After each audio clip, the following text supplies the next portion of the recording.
গাছ, সেই নিম গাছ যার নিচেই নিমাইয়ের জন্ম হয়েছিল। নমস্কার, কেমন আছেন সবাই? আমি কমলিকা আবারও চলে এসেছি নতুন একটি ব্লগের সাথে। এখন আমরা মায়াপুর থেকে নবদ্বীপ যাচ্ছি, তো তারই কিছু কিছু মুহূর্ত আপনাদের সাথে শেয়ার করব। আশা করছি ভিডিওটি আপনাদের অনেক ভালো লাগবে।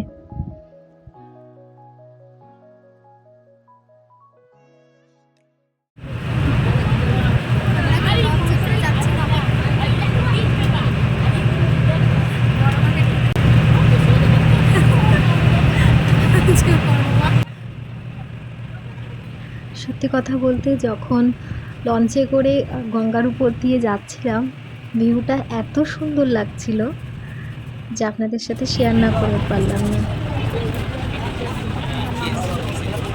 ধরে রাখি সেটা আমাকে এখানে এবার যে আমরা এখন আটটা মন্দির ঘুরে দেখবো। ফটো ঠিক করে নিয়েছি, যাচ্ছি মন্দিরের দিকে।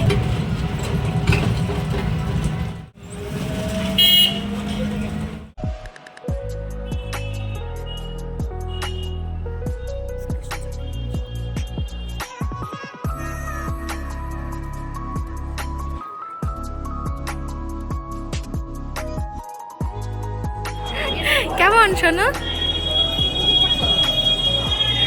তোমার হাতে দোল দোল খাচ্ছে। সুন্দর বাবা। তো বৃন্দাবন দর্শন করতে যাচ্ছি, দেখি কেমন সুন্দর। আরে বাপরে, আস্তে আস্তে।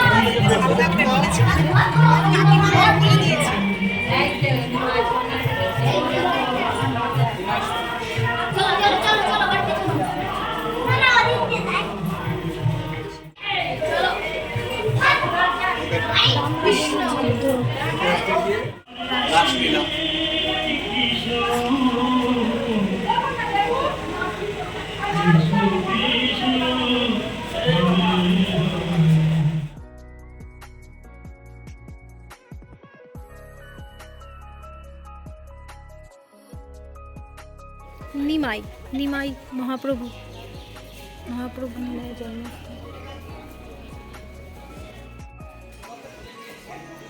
সে কত পুরনো নিম গাছ, এত বছর ধরে রয়েছে।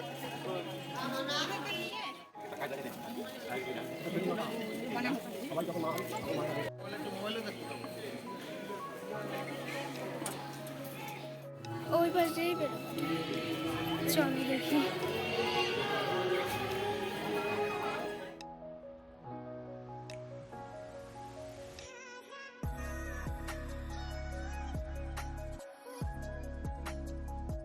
মন্দিরটা দেখে আমরা আবার মায়াপুরে ফিরে যাব।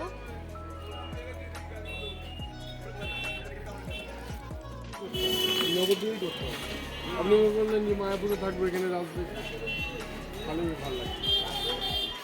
বলে দেবো ঠিক আছে, যে নবদ্বীপে যারা আসবে তারা যেন এখান থেকে চা খায়। এই সমাজবাড়ির পাশে সমাজবাড়ি। হ্যাঁ, দাদার নামটা কি? গণেশ দাদার চা খেয়ে যাবেন সবাই এসে। হ্যাঁ। তো এখন আমাদের নবদ্বীপ ঘোরা হয়ে গেছে। এখন নবদ্বীপ থেকে আবার মায়াপুরে ফিরে যাচ্ছি। ওখান থেকে সন্ধ্যা আরতি দেখে তারপর আমরা বাড়ি ফিরে যাব।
বাজারি আছে সেই পুরনো বাজার।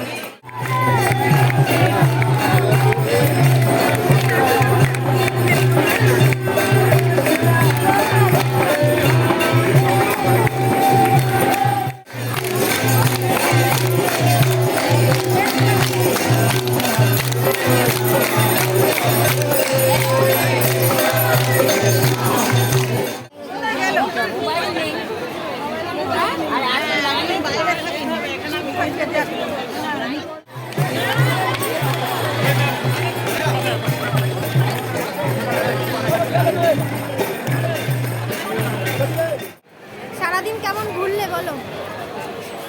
ভালোই ঘুরলাম, ভালো আনন্দ হলো, নবদ্বীপ ঘুরলাম। সন্ধ্যা আরতি, আবার এখানে প্রসেশনে বেরিয়েছিল যারা, তাদের সাথে আবার নেচে উঠলাম।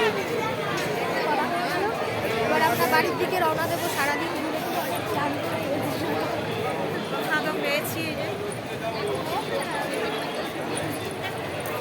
ঠিক আছে, চলো তাহলে ঘুরে এগোই।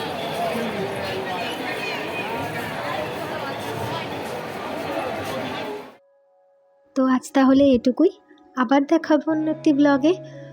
আপনারা যে এতক্ষণ আমার পাশে রয়েছেন তার জন্য আপনাদেরকে অনেক অনেক ধন্যবাদ। তো সবাই ভালো থাকবেন, সুস্থ থাকবেন আর সাবধানে থাকবেন। আর হ্যাঁ, ভিডিওটি কেমন লাগলো অবশ্যই আমাকে কমেন্টে জানাবেন। ধন্যবাদ।